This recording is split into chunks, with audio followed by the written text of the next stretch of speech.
नमस्कार दोस्तों, मैं हूं दीपक कश्यप और आज की कहानी छत्तीसगढ़ के बिलासपुर की है।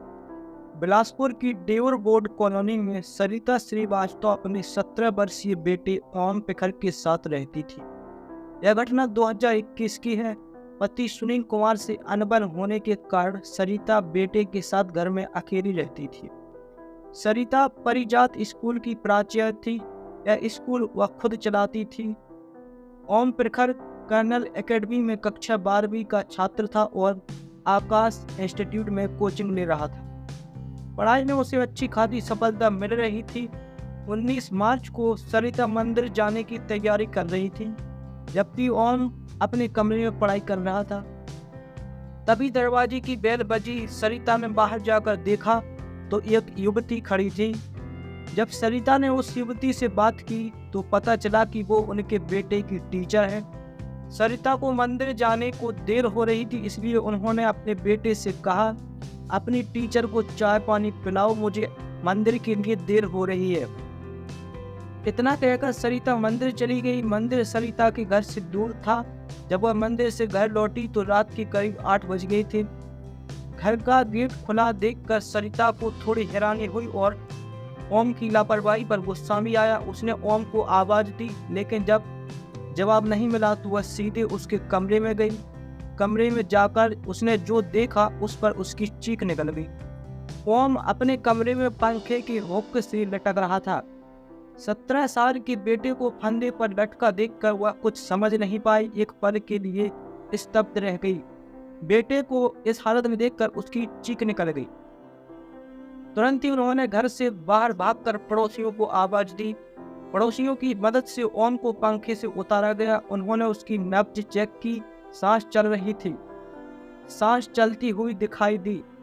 बिना वक्त गवाए सरिता ने पड़ोसियों के साथ मिलकर बेटे को बिलासपुर के अपोलो अस्पताल ले गई। डॉक्टरों ने बच्चे की जांच पड़ताल करने के बाद उसे मृत घोषित कर दिया। मामला सुसाइड का था, इसलिए अस्पताल वालों ने इसकी सूचना तोरवा थाना पुलिस को दी। पुलिस अस्पताल पहुंच गई। पुलिस ने सरिता से पूछताछ के बाद ओम का शव पोस्टमार्टम के लिए ले लिया और फिर देवरी खुद हाउसिंग बोर्ड इलाके में उनके घर पहुंची। रात लगभग 10 बजे होने के कारण पुलिस ने उसे कमरे को सील कर दिया जहां ओम ने फांसी लगाई थी। अगले दिन तोरवा थाना पुलिस ने ओम का पोस्टमार्टम कराया। एक टीम ने उनके कमरे की जांच की, जहां उन्होंने ओम का मोबाइल स्टैंड पर लगा मिला। मोबाइल का डिजिटल कैमरा चालू था, जिससे ओम की फांसी लगाने का पूरा वीडियो रिकॉर्ड हुआ था। यह देखकर पुलिस ने इस महत्वपूर्ण सबूत के रूप में मोबाइल को जब्त कर लिया। पुलिस ने ओम का कैमरा चेक किया, लेकिन कोई सुसाइड नोट नहीं मिला। उसके कमरे से दूसरी कोई संदिग्ध चीज भी नहीं मिली।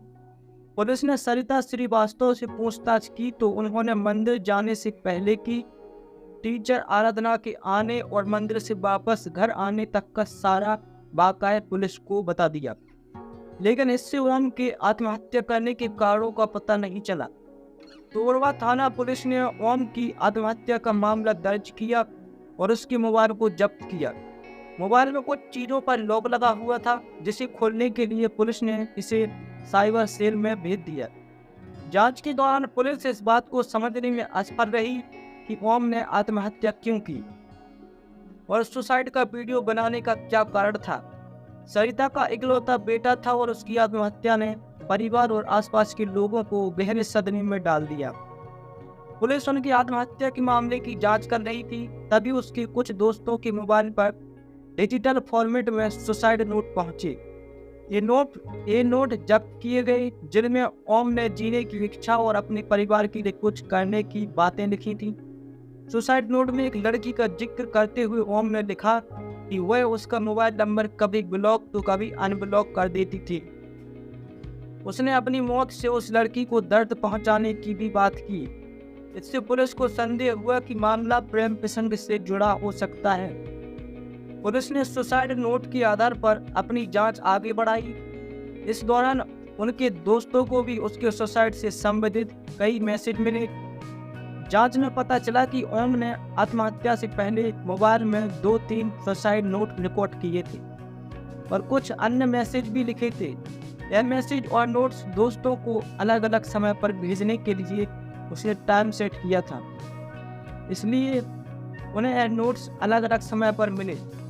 सुसाइड नोट और मैसेज के आधार पर पुलिस ने 23 मार्च को ओम को आत्महत्या के लिए उकसाने और पोक्सो एक्ट के तहत मामला दर्ज कर शिक्षिका आराधना को गिरफ्तार कर लिया। इस साल की आराधना बिलासपुर के सरकंडा इलाके में एक निजी स्कूल में केमिस्ट्री की टीचर थी। ओम भी इसी स्कूल में 12वीं कक्षा में पढ़ता था। ओम प्रखर अपनी क्लास का होशियार विद्यार्थी था। पढ़ाते पढ़ाते आराधना का झुकाव ओम प्रखर की ओर होने लगा। वह गुरु शिष्य का रिश्ता भूलकर ओम को प्यार करने लगी। आराधना ने ओम का मोबाइल नंबर भी ले लिया। वह कभी उसको क्लास में रोककर उसकी छोटी और प्यार भरी बातें कहती थी, तो कभी घर पर बुला लेती। ओम प्रखर जवानी की दहलीज पर था और प्रेम का सही मतलब नहीं समझता था, लेकिन विपरीत के प्रति आकर्षण स्वाभाविक तथा आराधना के छूने और सहलाने पर ओम प्रकाश को अच्छा लगता था और वह जल्द ही उसकी प्रेम में फंस गया। इसके साथ ही आराधना ने उसका शारीरिक शोषण भी करना शुरू कर दिया। इस बीच आराधना का एक अन्य शिक्षक के साथ प्रेम प्रसंग शुरू हो गया, जिससे उसने ओम प्रखर की तरफ ध्यान देना कम कर दिया। ओम प्रखर उसके प्यार में इस कदर डूब गया था कि आराधना के बिना उसे सब कुछ सुनसान लगने लगा था। जब वह उसे फोन करता तो कई बार आराधना फोन नहीं उठाती, जिससे ओम प्रखर को निराशा होती है।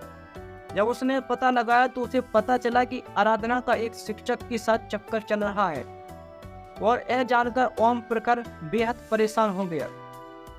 एक दिन आराधना ने ओम को बिलासपुर के एक मॉल में बुलाया। वहां पहुंचकर ओम ने बहाने से आराधना का मोबाइल ले लिया और उसकी आंख बचाकर उसे हैक कर लिया।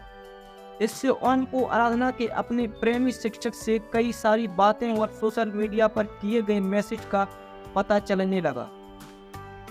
आराधना की बेवफाई को जानकर ओम की मानसिक स्थिति और भी बिगड़ गई और वह अधिक परेशान रहने लगा। 19 मार्च को जब आराधना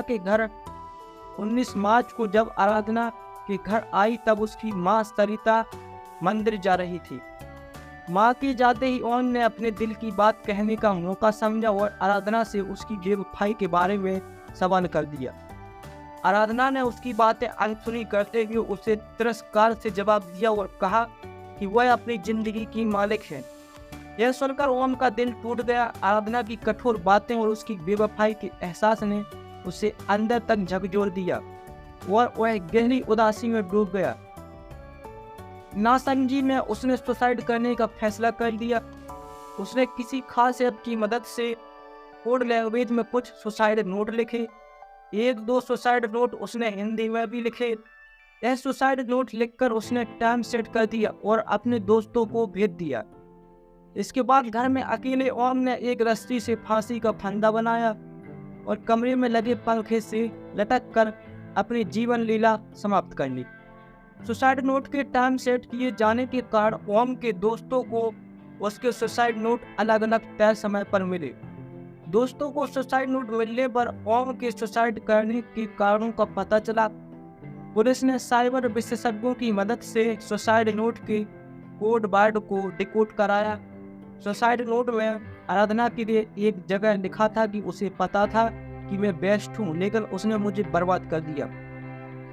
मैं जिंदा रहना चाहता हूँ, अपने लिए, अपने घर वालों के लिए, जो मुझसे प्यार करते हैं उनके लिए बहुत कुछ करना चाहता हूँ। मैं जिंदगियां बचाना चाहता हूं, लेकिन मुझे कोई नहीं बचा सकता। आराधना की बेवफाई का जिक्र करते हुए ओम ने सुसाइड नोट में लिखा कि वह मुझसे अक्सर ब्लॉक कर देती थी और खुद की जरूरत पड़ने पर अनब्लॉक। मैंने उससे पूछा था कि वास्तविक जीवन में कैसे ब्लॉक करोगे। मैंने उससे मजाक में यह भी पूछा था कि क्या कोई और मिल गया है, तो वह मुझे छोड़ने की बात करने लगी था। मैं मनाता था तो मान जाती थी, वह मुझसे इस्तेमाल करती थी। मैंने उसे सब कुछ दे दिया। आरोपी टीचर आराधना ने पुलिस को बताया कि ओम ही उसे परेशान करता था, जो एक कम उम्र का छात्र था। आराधना के अनुसार ओम की हरकतें इतनी सहज थीं कि उसने अपने परिवार या स्कूल प्रशासन से उसकी शिकायत नहीं की। शायद उसकी उम्र को ध्यान में रखते हुए वह झिझक रही थी। हालांकि जब मामला बड़ा और आराधना पर आरोप लगे तो पुलिस ने तुरंत कार्रवाई करते हुए उसे गिरफ्तार कर लिया। अदालत में पेश करने के बाद उसे 24 मार्च को जेल भेज दिया गया।